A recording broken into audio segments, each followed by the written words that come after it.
कृष्ण कृष्ण हरे हरे, हरे राम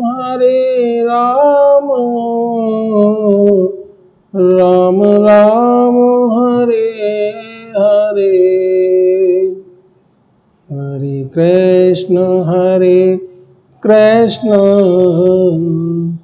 कृष्ण कृष्ण हरे हरे, हरे राम राम राम हरे हरे, हरे Krishna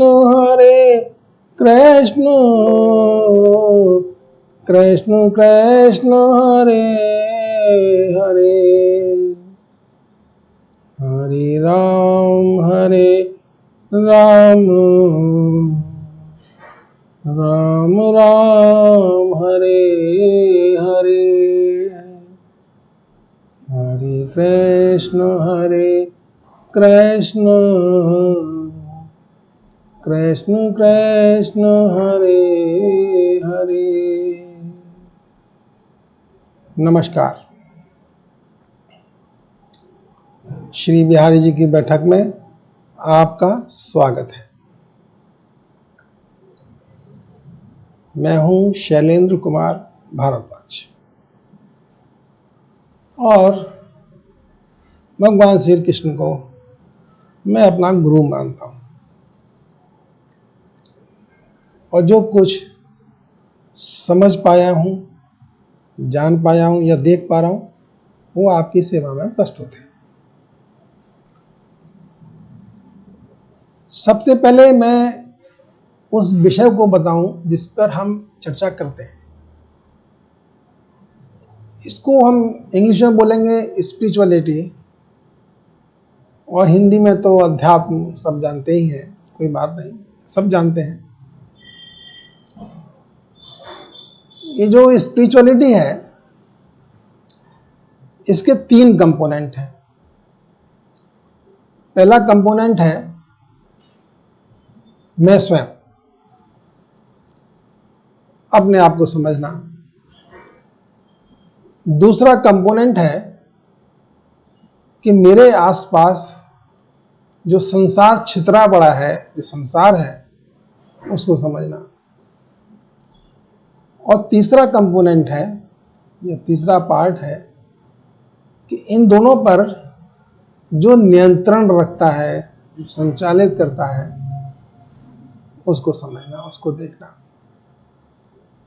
spirituality का मतलब इन तीनों की कंबाइंड अंडरस्टैंडिंग, नॉलेज, प्रैक्टिस, ये सब मिला के स्पिरिचुअलिटी को बताते हैं। मैं जितना समझ पाता हूं, उसके हिसाब से मैं स्वयं और मेरे आसपास जो ब्रह्म है, पूरा अनंत ब्रह्म, ये सब ऊर्जा है।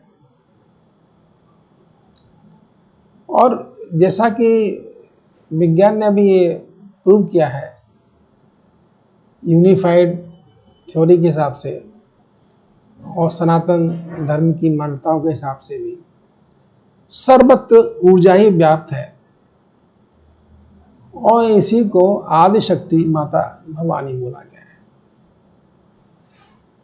जहां कोई ऐसा पॉइंट नहीं मिलेगा इस ब्रह्म में जहां पर ऊर्जा ना हो और जहां पर ब्रह्म भी ना हो। सनातन धर्म भी ऐसा ही बोलता है और विज्ञान भी ऐसा ही बोलता है। विज्ञान का हम यहाँ आश्रय नहीं लेते हैं, विज्ञान हमारे लिए यहाँ पर महत्वपूर्ण नहीं है, लेकिन विज्ञान हमको कुछ चीजें समझने में सहायक होता है। मेरे गुरु का प्रथम संवाद जब हुआ, तो गुरु ने बोला, तुम विज्ञान के आदमी हो, इसलिए तुम इस सब्जेक्ट को, इस विषय को विज्ञान की भाषा में ही अच्छा समझोगे। और मुझे अभी तक भी ये सब पूरा सब्जेक्ट विज्ञान में ही समझ में आता है।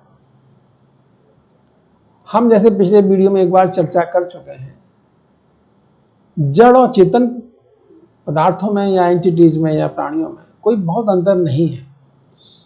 जो सिद्धांत जड़ पदार्थों के लिए है, उसी से मिलते जुलते सिद्धांत हम चेतन प्राणियों के लिए भी है। फिजिक्स या भौतिक विज्ञान जड़ पदार्थ के बारे में ही बात करता है और अध्यात्म चेतन प्राणियों के बारे में बात करता है। लेकिन इन दोनों में एक समानता है। जो जड़ पदार्थों के बारे में बोला जाता है, वही वस्तुतः चेतन प्राणियों पर भी समान रूप से प्रभावी होता है।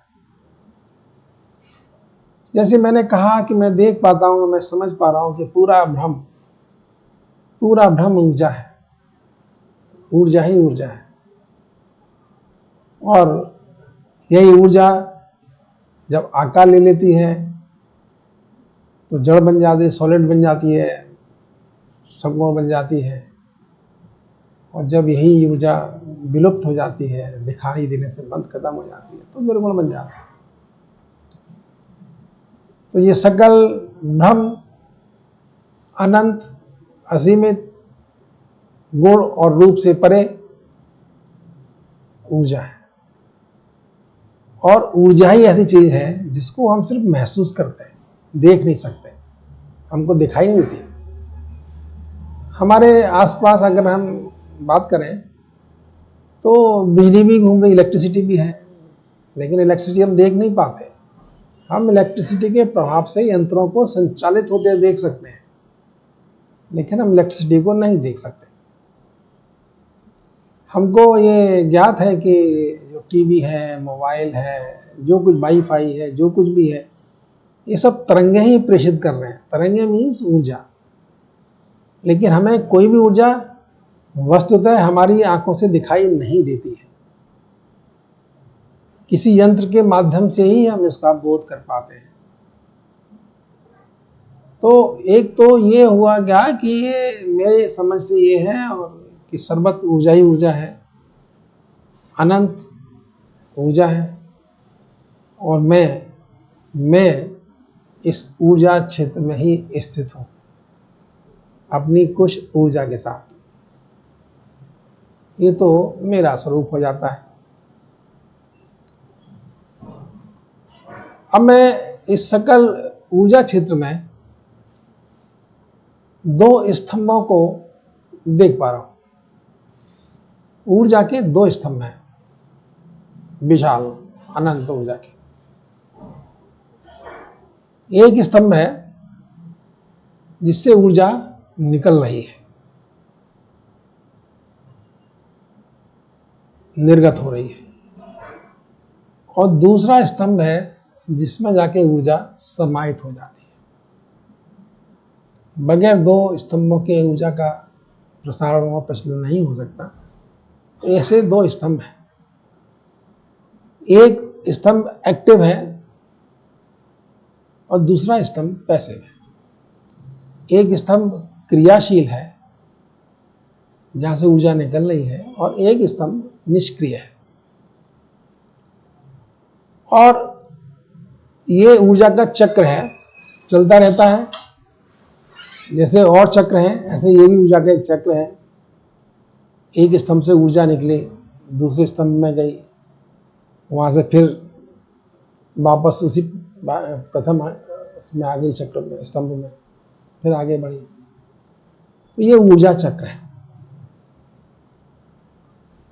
इस ऊर्जा चक्र को हमारे सनातन धर्म में, मैं भी उसको मानता रहता हूं, मैं उसको मानता हूं, मैं समझता हूं, मैं देख पा रहा हूं कि प्रथम जो स्तंभ है उसको नाम दिया गया नारायण, भगवान विष्णु, जो इस संसार को चलाने के लिए जिनका दायित्व है। और दूसरा स्तंभ है भगवान शिव। इन दोनों के संयुक्त प्रयास से ही ये संसार चक्र, ऊर्जा में संसार चक्र चल रहा है। हमने देखा है कि जो सूर्य है, सूर्य से जो ऊर्जा निकलती है, जिसको हम सनलाइट या धूप बोलते हैं, जब ये एक प्रिज्म में से निकलती है तो दिखाती है कि इसके अंदर 7 रंग हैं, और इन 7 रंगों की वजह से सूर्य की ऊर्जा, सूर्य की शक्ति इस जड़ जगत को रंग प्रदान करती है, रंगकार करती है, रंग देती है। जितने रंग संसार में हैं वो सब इन्हीं 7 रंगों से मिलकर बनते हैं। तो ये सूर्य के ऊर्जा का शक्ति है जो अपने में 7 रंग समेटे हुए हैं। लेकिन अगर वैसे आप देखेंगे तो इसको धूपी दिखाई देंगे, पीला सा कलर दिखाई देता है, लेकिन एक प्रिज्म रखते ही हमको ये दिखाई देना शुरू हो जाता है कि 7 रंग हैं। और इस ऊर्जा का काम है जड़ पदार्थों को रंग प्रदान करना। अपने अपने गुणों के हिसाब से हर जड़ पदार्थ सूर्य की इस ऊर्जा से कुछ किरणें और एब्जॉर्ब कर लेता है और कुछ वापस भेज देता है, और जो वापस भेजता है वो हमें कहते हैं कि हरा है, ये पीला है, ये नीला है। हम रंग प्रदान होते हैं, रंग प्राप्त होते हैं। संसार में जो भी रंग हमको दिखाई देते हैं जड़ पदार्थों के, उन सब का जो जनक है, दिखाने वाला है, वो भगवान सूर्य है, उनकी ऊर्जा है। ऐसे ही जब चेतन पदार्थ की बात होती है तो चेतन पदार्थ के भी अपने रंग हैं, और ये ऊर्जा भगवान नारायण से निकलती है। भगवान विष्णु से जैसे धूप, सूर्य से ये ऊर्जा निकलती है जिसको हम धूप बोलते हैं, ऐसी भगवान नारायण से जो ऊर्जा निकलती है उसको हम नाम देते हैं माया। इसको भी अगर देखें तो ये भी 7 कलर रखती है अपने अंदर, और संसार के जितने चेतन तत्व हैं उनका कार्यकलाप है इन 7 तत्वों से गवर्न होता है। तो ये भगवान विष्णु की ऊर्जा है जिसको माया बोलते हैं। इसके भी अपने 7 ही रंग हैं, और जैसे धूप की ऊर्जा जड़ पदार्थों को कलर, रंग प्रदान करती है, ऐसे ही भगवान नारायण की ऊर्जा हम चेतन प्राणियों को गुण और रूप प्रदान करती है। तो ये ब्रह्म की ऊर्जा, भगवान नारायण की ऊर्जा माया है, और ये ऊर्जा हम सब प्राणियों के थ्रू से निकलते हुए भगवान शिव में समाहित हो जाती है। इसलिए भगवान शिव को शमशान का देवता भी बोला गया है। शमशान मीन्स जहां पे जीवन खत्म हो जाता है, समाप्त हो जाता है। तो इस तरह से इस ऊर्जा का जो आवागमन होता है चलता रहता है। अब जब हम इस संसार को देखना चाहते हैं, पहली बात तो हमने देखा कि मैं समझ लिया कि मैं ऊर्जा बिंदु हूं जो इस अनंत ऊर्जा में स्थिर हूं। ऐसे मुझे यह भी समझ में आ गया कि संसार चक्र भी ऊर्जा ही है, जिसकी हर प्राणी किसी ना किसी माया के किसी ना किसी रंग से अभिभूत होकर, गवर्न होकर अपने अपने काम में लगा हुआ है। तो ये जो माया है भगवान की, ये हमारे संसार को चलाती है। संसार का चक्र, संसार जो है, जो दृष्टिगत संसार है, जो संसार के नाना भांति के कार्यकलाप, रोना, पीटना, हंसना, खिलना, ये सब जो कुछ हमें दिखाई देता है, ये भगवान की माया का प्रभाव है। माया के प्रभाव से हमको सब संसार का जो रूप दिखाई दे रहा है वो बेसिकली भगवान की, भगवान नारायण की, भगवान विष्णु की ओर से निकली हुई ऊर्जा है जो हम सब लोगों को ऊर्जान्वित करती है। संसार चक्र में हम चलते फिरते हैं, घूमते फिरते हैं, जो कुछ संसार में हो रहा है वो उन्हीं की ऊर्जा से होता है। इसी लोग कहते हैं कि जो कुछ करता है भगवान ही करता है। लेकिन इसमें कुछ नियम लागू होते हैं। जैसे एक नियम है कर्म सिद्धांत का नियम। हम चेतन प्राणी हैं, भगवान नारायण तो अपनी ऊर्जा सबको दे रहे हैं। वो ये तो बांटते नहीं है कि भाई तुम्हें ज्यादा मिलेगी, तुम्हें कम मिलेगी। जिसकी जैसी रुचि होती है, जैसी जिसकी कैरेक्टरिस्टिक होती है, उस तरह की ऊर्जा को वो ले लेता है और उसी के अनुरूप उसकी कार्यकलाप उनको दृष्टिगोचर होते हैं। तो ये भगवान नारायण की ऊर्जा है। इसलिए गीता में भगवान कृष्ण ने एक बार भी कहा है कि इस संसार में कोई प्राणी जिस चीज को कहता है कि मेरा है या मैंने किया है या मैंने पाया है, वो बेईमानी करता है, झूठ बोलता है, बेईमानी कर रहा है बेसिकली, क्योंकि उसको प्राप्त तो मेरे से है, ब्रह्म से है। अब वो अपना नाम दे रहा है कि मैंने किया, मैंने कमाया, मैंने किया, तो ये बेईमानी है। आप किसी दूसरे की चीज को अपना बताएंगे तो ये बेईमानी तो हो ही जाएगी। तो इसलिए भगवान कहते हैं कि ये बेईमानी है, ये गलत है, ये चोरी है। आप किसी दूसरे की चीज को अपना कह रहे हैं, ये चोरी है। तो इसलिए संसार में जो कुछ है वो सब भगवान नारायण का ही है, भगवान कृष्ण का है। और जो कुछ हम कर रहे हैं उसी की, उनकी कृपा से, उनकी ऊर्जा से ऊर्जान्वित होते हुए हम सब काम कर रहे हैं। इसलिए एक बात हमको बहुत समझ में आ जानी चाहिए कि ये सब ऊर्जा उन्हीं की है, संसार ऊर्जा चक्र है, हम भी ऊर्जा है और सब चीज ऊर्जा है। अब इतना बात समझने के बाद अब मैं अपने कर्मों का जिम्मेदार हूं। जैसे उन्होंने कहा कि तुम अपने कर्मों का प्रभाव के लिए जिम्मेदार हो, अपने कर्मों के लिए, तो मैं भी अपने कर्मों का जिम्मेदार हूं। संसार को बदलना तो मेरे बस की बात नहीं। संसार तो जिनका है वो संभाला है, जिनकी ऊर्जा संसार को चला रही है वो जिम्मेदार है। लेकिन मेरा क्या दायित्व है, मैं क्या करूं, मैं क्या समझूं? उसके लिए जो मैं समझ पाया वो ये है कि जब मैं, जो मेरी ऊर्जा है, या मुझे जो मेरे गुरु ने समझाया वो ये था कि मैं अपनी ऊर्जा को मैं निरंतर वृद्धि करूं। ऊर्जा का जो सिद्धांत है कि अगर आपने इसकी वृद्धि नहीं की तो इसमें कमी आएगी, ये घटेगी, इसमें ह्रास होगा। और ऊर्जा का एक और भी पहलू है कि जब हमको ऊर्जा प्राप्त होती है, जब ऊर्जा हम गेन करते हैं, तो हमारे अंदर प्रसन्नता आती है, उल्लास आता है, उमंग आती है। और जब हमारी ऊर्जा का क्षय होता है तो हमारे अंदर एक उदासी आती है। निरर्थक हमारा मन बिना किसी कारण के भी कई बार दुखी सा रहता है। और इस ऊर्जा की कमी होने से ही जब और ज्यादा कम हो जाती है, तो संसार में जितनी तरह के मानसिक और शारीरिक कष्ट हैं वो ऊर्जा की कमी की वजह से प्राप्त होते हैं। अगर हम अपनी ऊर्जा बढ़ाते जाएंगे तो सने शने हमारी जो शारीरिक और मानसिक संताप है, जो कष्ट है, वो भी स्लोली खत्म हो जाएगी।